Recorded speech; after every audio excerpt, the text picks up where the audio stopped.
Maintenant qu'on a mis en place un environnement permettant de faire fonctionner PHP, on va pouvoir commencer à écrire nos premiers scripts. Alors sur mon bureau, j'ai placé un raccourci vers l'accueil de WAMP Server ainsi que vers le répertoire 3W qui correspond à la racine de mon serveur, la racine étant en fait le répertoire de référence à partir duquel le serveur va pouvoir afficher des informations, donc en particulier des scripts PHP ou des pages HTML, des images. À partir de ce dossier, je peux créer une arborescence, comme ici le répertoire test que l'on a créé tout à l'heure, et mon fichier test.php. Alors on remarquera que si j'ouvre la page accueil, la barre d'adresse indique qu'on est bien sur le serveur puisque c'est HTTP, le protocole HTTP, et qu'on est sur localhost qui correspond à la racine du serveur.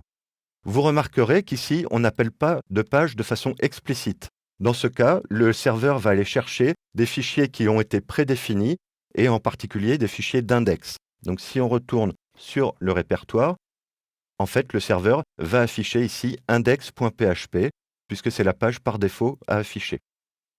Donc si on revient sur le navigateur, ici je peux indiquer index.php et il va m'afficher exactement la même chose. De la même manière, si je retourne ici dans mon répertoire test, ici il ne trouve pas de fichier index.php, donc il m'affiche juste l'arborescence de mon répertoire. Et pour lancer test.php, je suis obligé de cliquer dessus. Et là, on voit bien dans la barre d'adresse que test.php est explicitement demandé. Si je renomme ici test.php en index.php et que je retourne sur la page d'accueil, en cliquant ici sur le répertoire test, on voit que index.php n'est plus indiqué, mais qu'il est quand même trouvé par défaut par le serveur. Dernière petite précision, si dans mon répertoire, j'essaye d'appeler directement index.php en faisant un double clic dessus, on voit que cette fois-ci, ce n'est plus le localhost qui va être appelé, le protocole HTTP, mais le protocole file .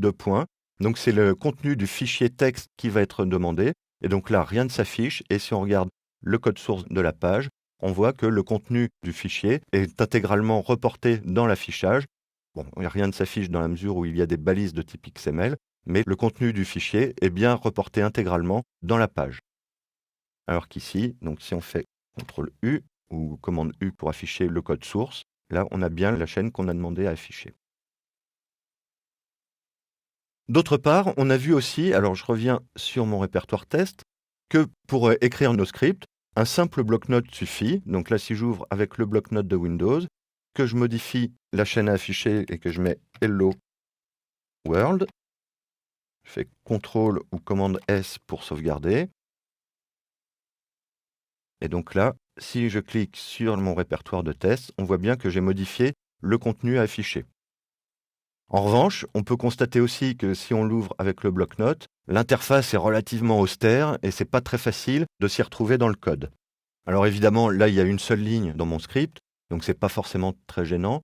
Mais si on regarde le contenu de l'index.php ici, ouvrir avec le bloc-notes, on voit que là, c'est beaucoup plus compliqué à lire et c'est difficile de s'y retrouver par la suite si on doit modifier des informations dans le script. Pour parer à cela, on va devoir installer de nouveaux logiciels qui vont nous permettre de mieux visualiser le code et de nous aider à l'écrire.